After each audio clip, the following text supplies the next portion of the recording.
आप सभी का स्वागत करते हैं माइक्रोसॉफ्ट एक्सेल क्लासेस में। आज हम इस वीडियो में बात करेंगे इंसर्ट टैब के सब पार्ट्स एडवांस पॉवर टेबल की, जिसमें जैसे कि मैंने फर्स्ट वीडियो में आप लोगों को इससे पहली वीडियो में बताया कि पॉवर टेबल का यूज़ किस लिए करते हैं, कैसे किया जाता है और ये वर्क कैसे करता है। तो आज मैं कुछ उसके new features and new functions के बारे में बताऊँगी। तो इस वीडियो में मैं एडवांस पॉवर टेबल की बात करेंगे। सो स्टार्ट करते हैं। मैंने यहाँ पे एक एक्सेल की विंडो ओपन कर रखी है। मैंने पिछली वीडियो में भी इसी डाटा पे ही आपको पॉवर टेबल क्रिएट करके दिखाया था। आज भी हम इसी पे ही अप्लाई करेंगे। जैसे कि मेरे पास यहाँ पे एक सेल रिपोर्ट है, order date, region date, manager date, salesman, item, units, unit price, sales column, sale amount sorry, इनसे रिलेटेड अलग अलग कॉलम्स बने हुए हैं। अगर आपको अपने लार्ज डाटा को इजी वे में और कॉम्प्लेक्स जो भी आपका डाटा है उसे इजी वे में प्रेजेंट करना चाहते हो तो आप पॉवर टेबल का यूज़ कर सकते हो। जैसे कि अभी आप देख रहे होंगे यहाँ पे अगर हम डाटा देखें तो काफ़ी बड़ा है और सेंटर के कौन कौन से पर्सन किन किन कौन कौन से आइटम परचेज या सेल कर रहे हैं, तो वो हमें नहीं समझ आ रहा। या तो हम फिल्टर का यूज़ करके कर सकते हैं, नहीं तो हमारे पास एक इंसर्ट में ऑप्शन मिलता है पॉवर टेबल का, जिसके अकॉर्डिंग हम अपने डाटा को जैसे भी समराइज करना चाहते हैं कर सकते हैं। सो जैसे कि फर्स्ट ऑफ ऑल हमें अपने रेंज को सिलेक्ट करना पड़ता है, फिर आपको जाना होता है पॉवर टेबल पे। पॉवर टेबल पे क्लिक करना है फ्रॉम टेबल। आपने टेबल रेंज दी, उसके बाद आप कहाँ बनाना चाहते हो इस पॉवर टेबल को। तो अगर न्यू शीट पे बनाना चाहते हो तो न्यू शीट, एग्जिस्टिंग शीट पे, इसी शीट पे बनाना चाहते हो तो इसी शीट पे क्लिक कर दोगे। टिक करोगे तो आपके पास न्यू शीट आ गई। जब आप पॉवर टेबल इंसर्ट करते हो तो आपके पॉवर टेबल फील्ड ओपन होती है, जिसमें हमें 4 फील्ड मिल जाती हैं, जिसमें हम अपने डाटा को अरेंज कर सकते हैं अपने डाटा को ईजी वे में प्रेजेंट करने के लिए। जैसे कि अभी मेरे पास देख रहे हो काफ़ी सारे फील्ड्स हैं, order, region, manager, salesman, item, unit, unit price, sales amount, काफ़ी सारी हैं। अगर मेरे को कहा जाए कि region wise manager and salesman, हर रीज़न में कौन कौन से मैनेजर हैं और कौन कौन से सेल्समैन हैं और उनकी टोटल सेल, बस तो हम कैसे रिप्रेजेंट कर सकते हैं। अगर जैसे आप पिछला डाटा देखोगे तो आपके पास यहाँ पे काफ़ी सारा डाटा है, आपको काफ़ी लंबा डाटा है, तो आप अगर शॉर्ट करके भी देखोगे तो सब एक एक चीज़ शॉर्ट करके आपको दिखानी पड़ेगी। अगर आप चाहते हो कि अलग से मैं एक शीट पे बना दूँ, तो जैसे मैंने रीज़न को रो वाली फील्ड में डाल दिया तो सारे रीज़न मेरे पास यहाँ पे आ गए, सेंट्रल, ईस्ट, वेस्ट। और अगर मैं मैनेजर को कॉलम में डाल देती हूँ तो यहाँ पे सारे मैनेजर आ गए। देन मैं नेक्स्ट सेल्समैन को मैं रो में डाल दूँगी, तो यहाँ पे जिस रीज़न में जो सेल्समैन है उनका यहाँ पे नाम आ गया। अब मुझे सेल्स अमाउंट चाहिए तो मैंने इसे फील्ड में डाल दिया। तो आप देख सकते हो सिंपल, जिस सेंटर में जिस रीजन में जो पर्सन है उनके नेम इधर आ गए, और जिस मैनेजर के अंडर है उनके सामने यहाँ पे उनकी टोटल सेल अमाउंट आ गई। हम अपने डाटा को ऐसे भी शॉर्ट कर सकते हैं। अगर आप फिल्टर में भी डालना चाहते हो तो इसको यहाँ से मूव करके फिल्टर में आप यहाँ पे आओगे, जिस उसका मैनेजर का डाटा देखना चाहते हो तो आपको दिख जाएगा।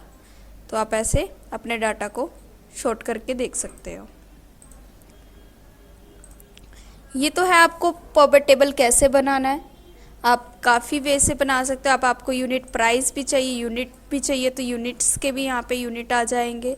अगर आप इसे कॉलम में रखना चाहते हो तो कॉलम में भी 5 यूनिट्स वाले, किसने 5 यूनिट करे, किसने 11, किसने 28, 36, तो उनकी सेल्स आ जाएगी। आपको ऐसे भी आप अपना डाटा बना सकते हो। नहीं बनाना चाहते तो आप इसे हटा भी सकते हो। ऐसे आप अपने डाटा को मैनेज कर सकते हो।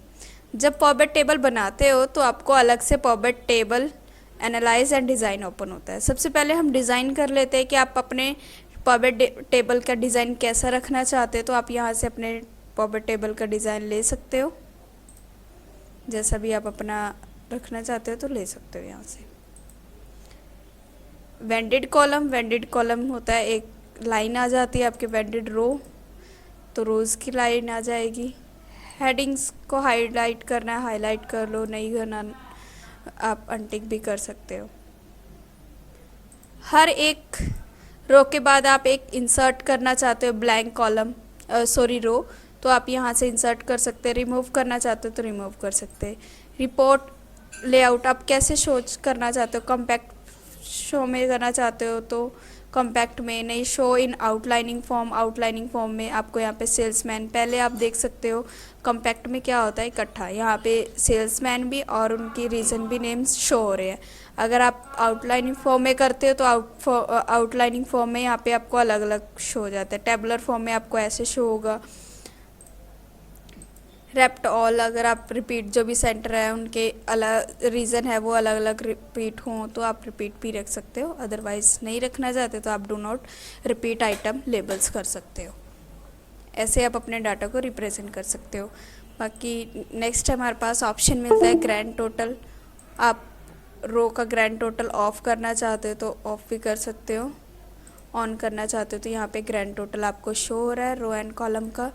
अगर आप अब रो का ही हाइड करना चाहते हो तो ऑफ तो हाइड कर सकते हो, ओनली कॉलम का शो हो, रो का शो आप यहाँ से इसे शो कर सकते हो। सब टोटल, डू नॉट सब टोटल, सबका सब टोटल आ रहा था, अगर आप डू नॉट कर दोगे तो हट जाएगा। अगर शो ऑल सब टोटल इन बॉटम ग्रुप वाइज तो आपको यहाँ पे शो होगा। आप ऐसे अपने डाटा को रिप्रेजेंट कर सकते हैं।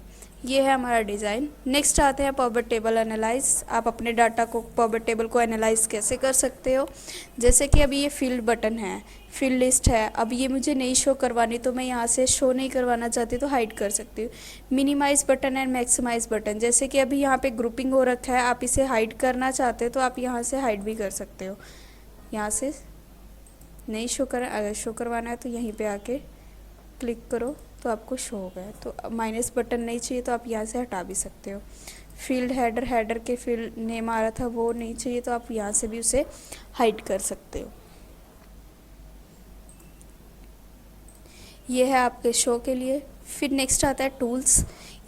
इसके रिगार्डिंग और भी टूल्स मिल जाते हैं, जैसे कि आप ऑब्जेक्ट चार्ट बनाना चाहते हो तो इसके रिगार्डिंग आप चार्ट बनाना चाहते हो, लाइन ग्राफ बनाना चाहते हो, पाई चार्ट बनाना चाहते हो, बार चार्ट बनाना चाहते हो, एरिया चार्ट बनाना चाहते हो, स्कैटर, मैप, स्टॉक, कोई भी चार्ट बनाना चाहते हो तो आप इससे रिगार्डिंग कोई भी चार्ट बना सकते हो। जैसे कि अभी मैं कॉलम चार्ट बनाया, मैंने सेलेक्ट किया, ओके किया तो मेरे पास यहाँ पे इससे रिगार्डिंग चार्ट बन के आ गया।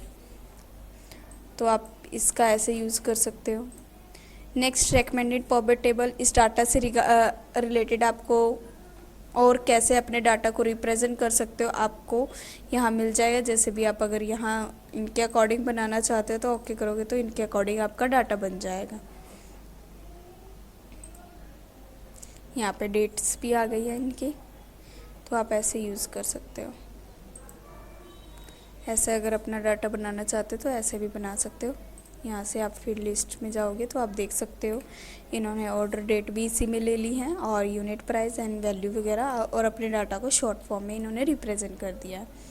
नेक्स्ट आते हैं इसी में फील्ड वगैरह, ये तो हम ऐसे रखते क्लियर। अगर अभी आप क्लियर ऑल कर दो तो सभी क्लियर हो जाएगा। Selection, entire power table select करना चाहते हो, लेबल्स एंड हेडिंग्स को सिलेक्ट करना चाहते हो, ओनली वैल्यूज़ को सिलेक्ट करना चाहते हो, लेबल्स को सिलेक्ट करना चाहते हो, उसके लिए मूव करना चाहते हो अपने टेबल को यहाँ से कहीं और लोकेशन पे। जैसे कि मैंने एक और शीट ली,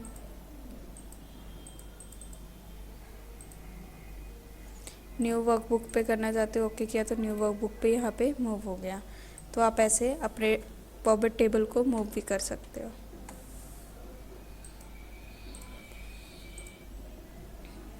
नेक्स्ट आते हैं चेंज डाटा मॉडल सोर्सेज। जो आपने सोर्स लिया है उसको आप चेंज करना चाहते हो, उतना बड़ा टेबल नहीं लेना चाहते तो आप अपना चेंज कर सकते हो डाटा, ठीक है। रिफ्रेश, अब इस शीट का और उस शीट का एक दूसरे से लिंक हो जाता है। जैसे अगर मैं यहाँ पे कुछ चेंजेस करती हूँ, मैंने यहाँ पे अमाउंट बढ़ाई, आप देख सकते हो मैं इतना बड़ा अमाउंट रख दिया मैंने। अब आप जब यहाँ पे आओगे और रिफ़्रेश करोगे, यहाँ से रिफ़्रेश ऑल, तो आपके डाटा में भी चेंजेस हो जाते हैं, तो आप यहाँ से रिफ़्रेश कर सकते हो। इंसर्ट स्लाइसर क्या होता है एंड पावर टेबल टाइमलाइन क्या होता है, ये पार्ट ऑफ फिल्टर होता है अपने डाटा को शॉर्ट करने के लिए। जैसे टाइमलाइन आपका डेट के अकॉर्डिंग ही यूज़ होता है। अब मैं चाहती हूँ सितंबर का ही डाटा दिखे, अक्टूबर का डाटा दिखे, नवंबर का डाटा दिखे, दिसंबर का डाटा दिखे। तो आप देख सकते हो कि आपके टेबल में भी और चार्ट में दोनों में चेंजेस हो रहे हैं। तो आप अपने डाटा को टाइमलाइन को ऐसे यूज़ कर सकते हो। बाकी टाइमलाइन हम डीपली में डिस्कस करेंगे आने वाली वीडियो में। आप ऐसा यूज़ कर सकते हो। ये फ़िल्टर लग गया था, आप सिलेक्ट ऑल, ओके।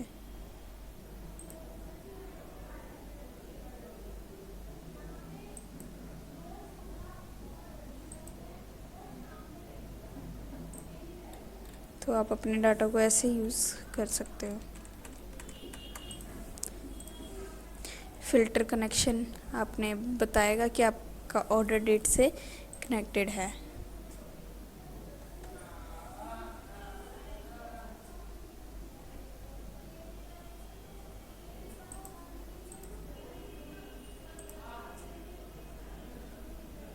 जैसे भी आप शो करना चाहते हो, year wise, monthly wise, days wise, आप अपने डाटा को शो कर सकते हो।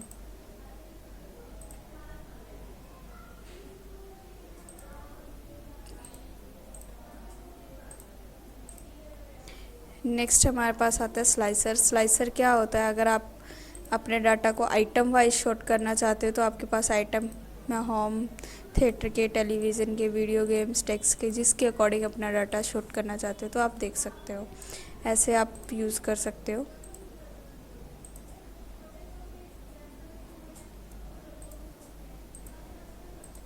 नेक्स्ट हमारे पास है ग्रुप सिलेक्शन। ग्रुप सिलेक्शन किस किस का हो रखा है ये आप देख सकते हो। बाकी अनग्रुप करना चाहते हो तो अनग्रुप भी कर सकते हो। फील्ड सेटिंग आ जाती है। अगर फील्ड सेटिंग में आपने ऑटोमेटिक करना है, ऑटोमेटिक ही रखते हैं वैसे, ज़्यादा चेंजेस नहीं करते। ये था हमारा power table, advance power table. और एक चीज़ और, अगर आप सेंट्रल का ओनली सेंट्रल स्टेट का या जॉन का डाटा अलग एक शीट पे रखना चाहते हो तो इस पे डबल क्लिक करोगे तो इसकी एक अलग शीट बन के आ जाती है, टेबल फॉर्मेट में कन्वर्ट होके उसी का डाटा अलग शीट पे आ जाएगा। ऐसे आप और भी तरीक़ों से अपना डाटा अलग करना चाहते हो तो कर सकते हो। जैसे अगर मैं यहाँ पे ऑर्डर डेट हटा देती हूँ यहाँ और रीज़न रख लेते हैं, तो रीज़न के अकॉर्डिंग मुझे चाहिए तो मैंने यहाँ पे डबल क्लिक किया। एक मिनट,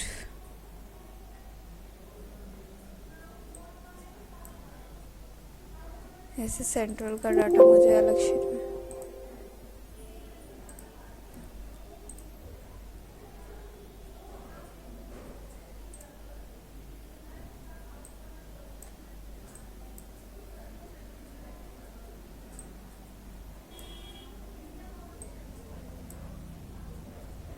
अब ओनली मैं सेंट्रल का डाटा रखना चाहती हूँ ऑर्डर डेट के अकॉर्डिंग, तो मुझे यहाँ पे शो हो जाएगा और मैं डबल क्लिक करूँगी तो अलग से मेरे सेंट्रल का डाटा अलग आ जाएगा। तो आप ऐसे पॉवर टेबल का यूज़ कर सकते हो। ये था हमारा एडवांस पॉवर टेबल। बाकी आप इसकी जितनी प्रैक्टिस करोगे उतना बेटर रहेगा। उम्मीद करते हो एडवांस पॉवर टेबल आपको समझ आया होगा। Thank you.